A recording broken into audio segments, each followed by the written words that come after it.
Greetings Pokemon fans and welcome back to Polywar's Wrath. My name is JD and if you didn't watch my video last week, we played through with Jynx, Ice Psychic type.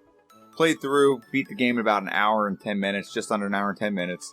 We're going to beat that today with a what if scenario. We were playing through and we're giving Jynx Ice Punch from the get-go. We're going to do Powder Snow, but I don't know how to back for it, so that might be a future video. But we're just going to start the game and Jynx is going to start out with Ice Punch to see how much better it's going to be. Let's go ahead and dive into the playthrough real quick though. I'm going to go over the stats and a little bit of the moveset. So again, Ice Psychic type or medium fast growth rate, HP 65, attack is 50, defense is abysmal with 35, speed and special both 95, critical hit rate is 18.36, and we look at the moveset, like I said, we'll start with Pound, Lovely Kiss, and we're going to add Ice Punch into that. The moves, if you saw the video last week, we're probably not going to have much different moves, we're just going to add moves to it. So without further ado, let's go ahead and dive into this playthrough as soon as we get to this next part. Very good. And like as usual, we start out with our rival. He's going to be the first battle. We named our Pokemon Trixie, just like it was in the previous one. And I think our rival's name is Mark. So Ice Punch is a one-shot on the Charmander. It got a critical hit. Don't know if that mattered. I think it probably did matter because it's a fire type that resists ice moves, even though Ice Punch is very powerful. And we're going to move right on to our second rival battle. There's no point in waiting. Ice Punch is going to one-shot the Pidgey. And then we're going to two-shot at least the Charmander. It is a slightly higher level. Goes for Growl. Growl has no effect on us at all, especially when we're using Ice Punch. Ice Punch is a special move. And so we're going to beat our rival and move right on to Brock's gym. We're going to face a Million Light Years trainer. We skipped over Bug Forest. This is a shorter video for obvious reasons. We're going to obliterate a lot of things in this game. Ice Punch one-shots to Diglett. Ice Punch one-shots to Sandshrew. And guess what? We're going to go right into our Brock fight. We're at 2 minutes and 40 seconds going into our Brock fight, and we're going to obliterate Brock. Wakanda forever. Ice Punch on the Geodude. And Ice Punch on the Onix. And we obliterate his entire gym. We actually didn't go first there. That's actually kind of surprising, but we still obliterate Onix nonetheless.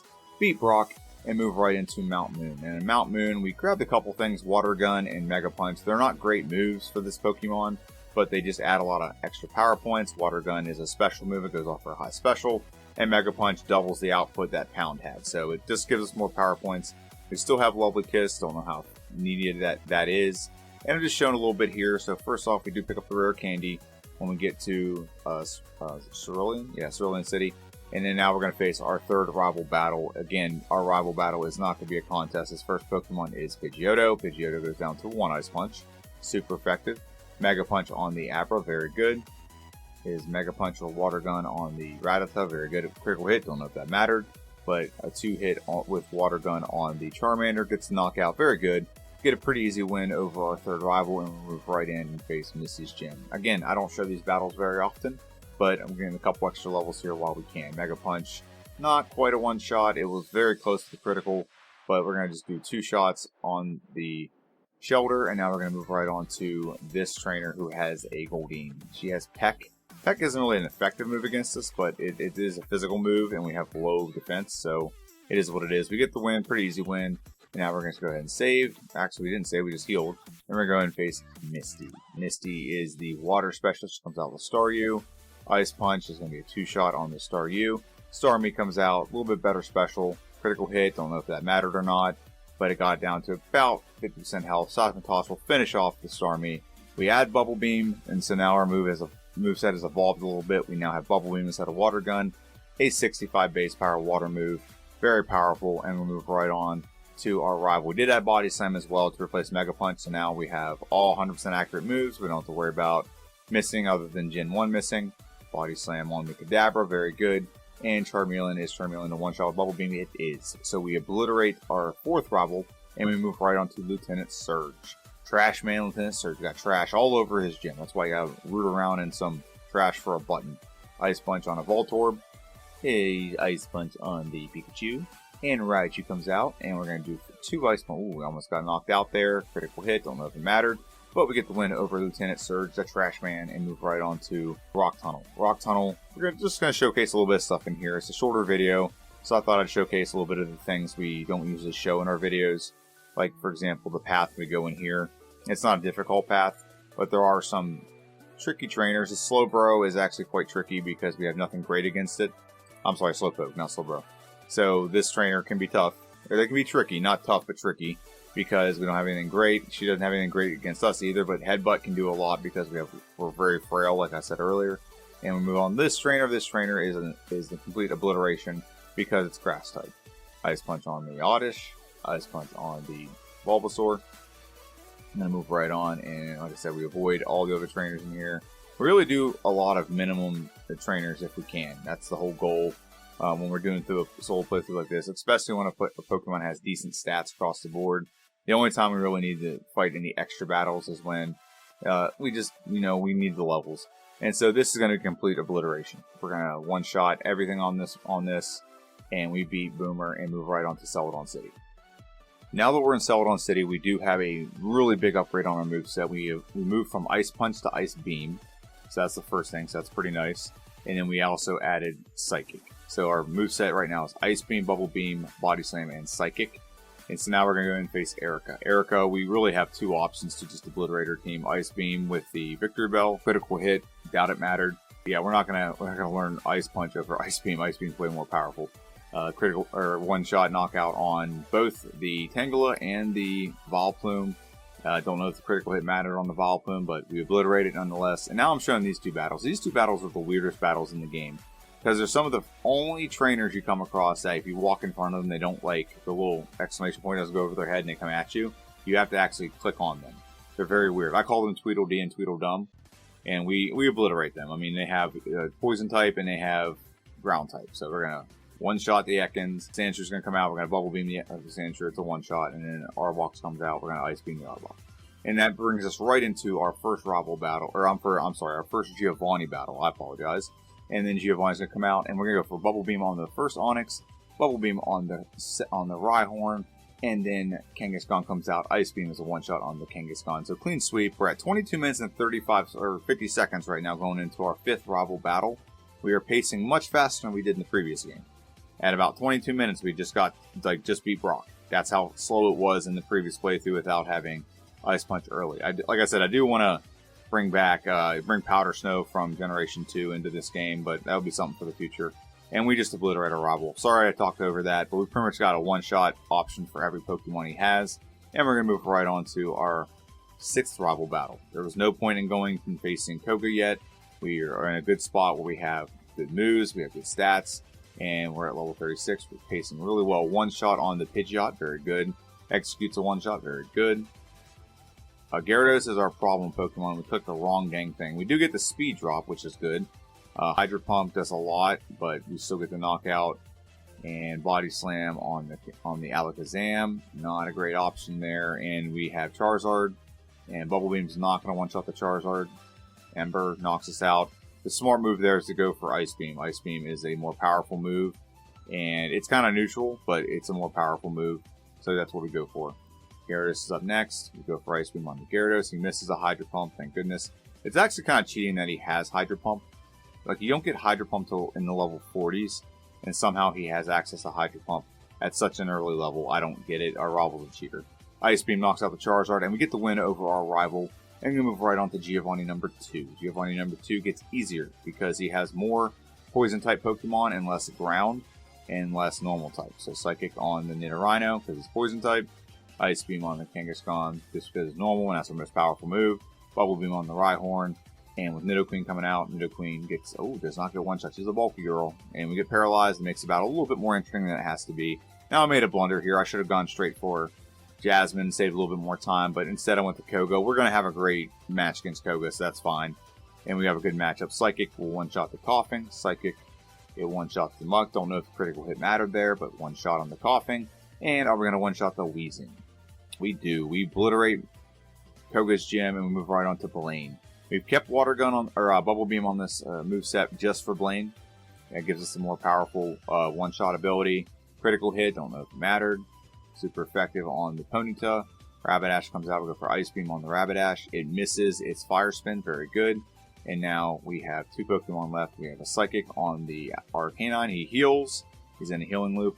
It hits with Ember. Doesn't want to do much to us. We beat him and move right on to Jasmine. Jasmine is the Psychic Gym Leader. We should have gone for this right away and saved some time instead of having to backtrack and do it. But I digress. I mean, this is a what-if scenario. So what if we didn't face Jasmine when we did? One shot on the Kadabra, two shot on the Mr. Mime. Venomoth comes out. I'm going to go for Psychic on the Venomoth. Very good. And then Alakazam comes out. Body Slam is going to go for recover. He's going to spam recover, but we get a crit and we obliterate. the Alakazam, and we beat Sabrina, move right on to Giovanni.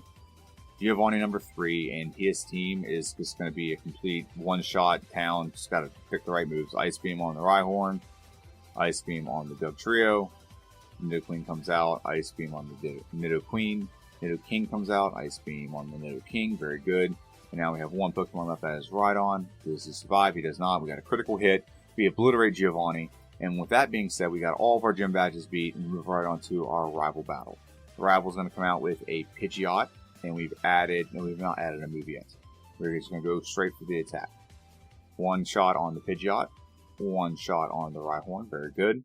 Execute comes out, one shot with Ice Beam, very good. 3 for 3. Do we get 4? No, we do not.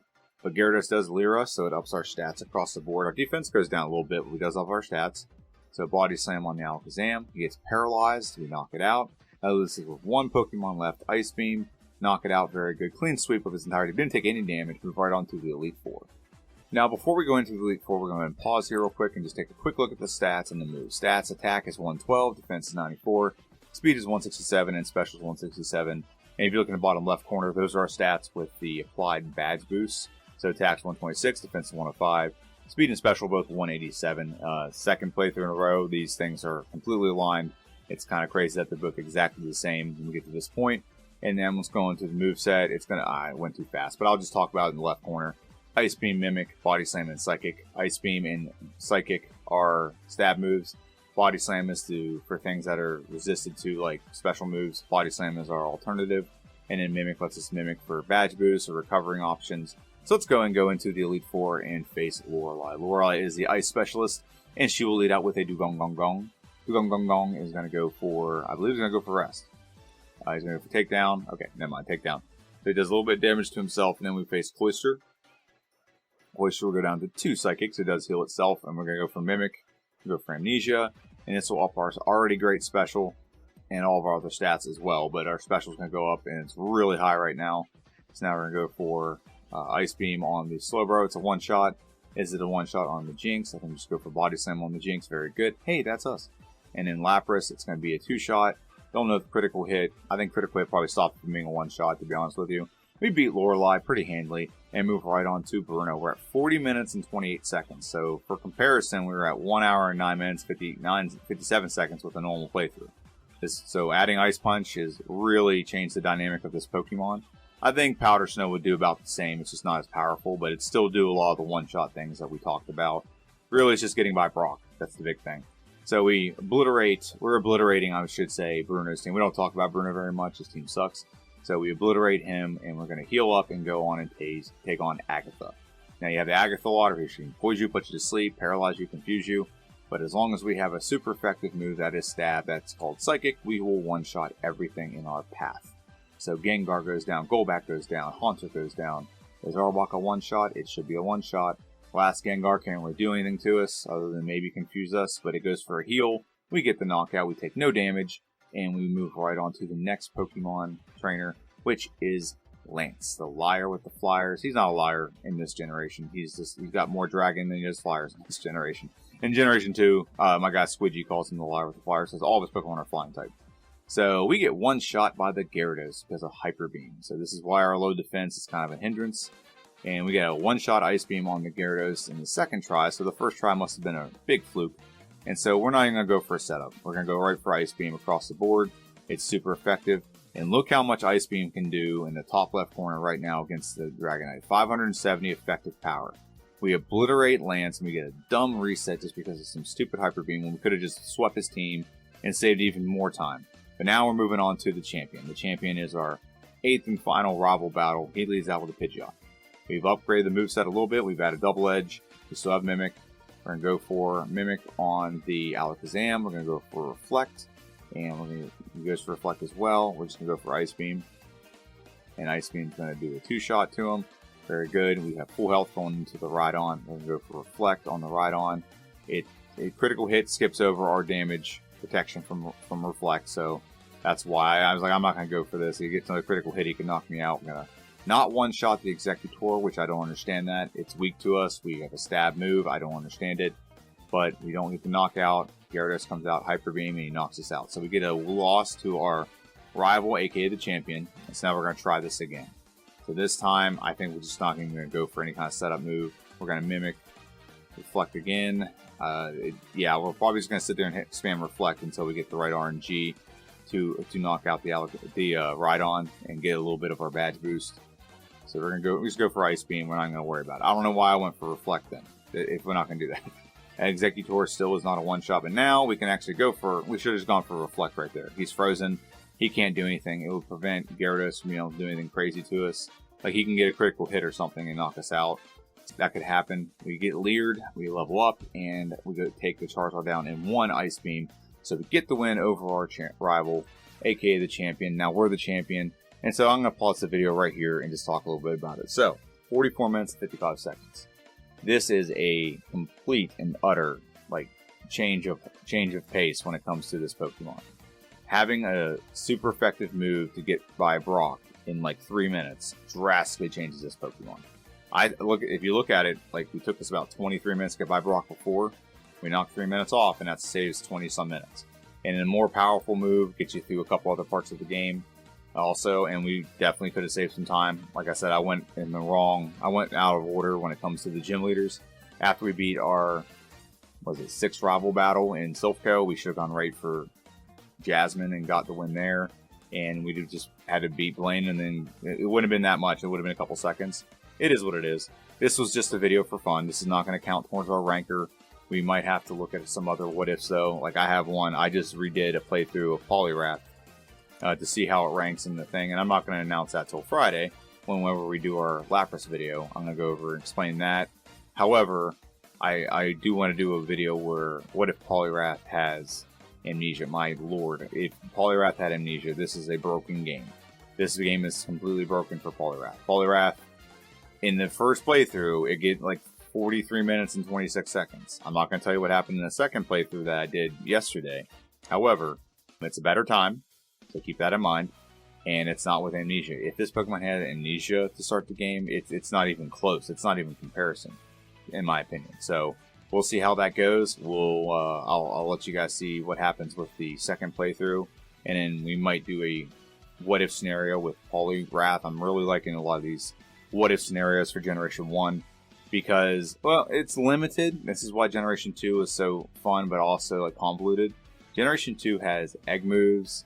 It has a physical special split, or not physical special. The special has 2 stats, and there's just a broader move pool, and a lot of the moves in Generation 2 are in Generation 3, so it just broadens up the possibilities, whereas in Generation 1 you're limited. Like, I did a what if scenario, what if Marowak's Gen 2, it was a Gen 2 Marowak, and Gen 2 Marowak can get Swords Dance, and can get and starts the game with like Headbutt. So it made the game completely different, because if you start off Generation 1 with Marowak, it doesn't have Headbutt, it just has Bone Meringue, and you can't hit flying Pokemon with that. But with Headbutt, it completely changes the game.